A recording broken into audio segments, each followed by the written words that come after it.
प्रथम ज्योतिर्लिंग सोमनाथ के प्रादुर्भाव की कथा और उसकी महिमा।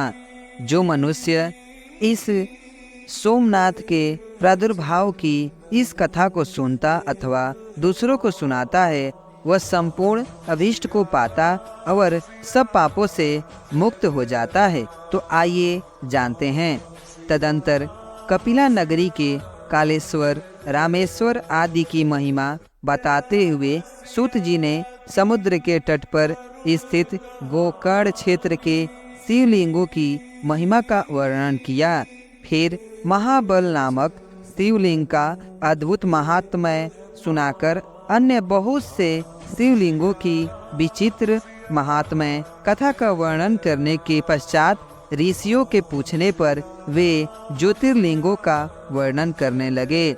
सूत जी बोले, ब्राह्मणों, मैंने सद्गुरु से जो कुछ सुना है वह ज्योतिर्लिंगों का महात्म्य तथा उसके प्राकट्य का प्रसंग अपनी बुद्धि के अनुसार संक्षेप से ही सुनाऊंगा। तुम सब लोग सुनो। मुने, ज्योतिर्लिंगों में सबसे पहले सोमनाथ का नाम आता है, अतः पहले उन्हीं के महात्म्य को सावधान होकर सुनो।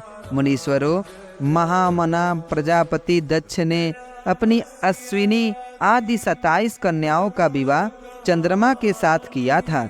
चंद्रमा को स्वामी के रूप में पाकर वे दक्ष कन्याएं विशेष शोभा पाने लगी तथा चंद्रमा भी उन्हें पत्नी के रूप में पाकर निरंतर सुशोभित होने लगे।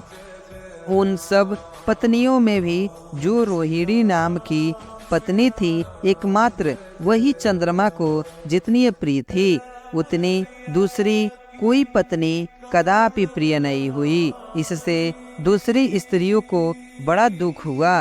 वे सब अपने पिता की शरण में गई। वहां जाकर उन्होंने जो भी दुख था उसे पिता को निवेदन किया। द्विजो, वह सब सुनकर दक्ष भी दुखी हो गए और चंद्रमा के पास आकर शांति पूर्वक बोले। दक्ष ने कहा, कालानिधे, तुम निर्मल कुल में उत्पन्न हुए हो। तुम्हारे आश्रय में रहने वाली जितनी स्त्रियां हैं, उन सब के प्रति तुम्हारे मन में न्यूनाधिक भाव क्यों है? तुम किसी को अधिक और किसी को कम प्यार क्यों करते हो?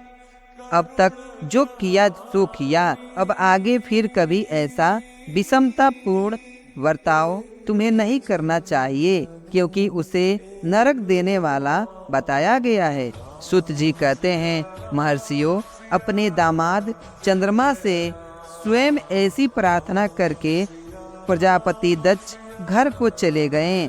उन्हें पूर्ण निश्चय हो गया था कि अब फिर आगे ऐसा नहीं होगा, पर चंद्रमा ने प्रबल भावी से विवश होकर उनकी बात नहीं मानी। वे रोहिणी में इतने आसक्त हो गए थे कि दूसरी किसी पत्नी का कभी आदर नहीं करते थे। इस बात को सुनकर दक्ष दुखी हो फिर स्वयं आकर चंद्रमा को उत्तम नीति से समझाने तथा नियोनिचित बर्ताव के लिए प्रार्थना करने लगे। दक्ष बोले, चंद्रमा सुनो, मैं पहले अनेक बार तुमसे प्रार्थना कर चुका हूँ, फिर भी तुमने मेरी बात नहीं मानी। इसलिए आज शाप देता हूँ कि तुम्हें क्षय का रोग हो जाए।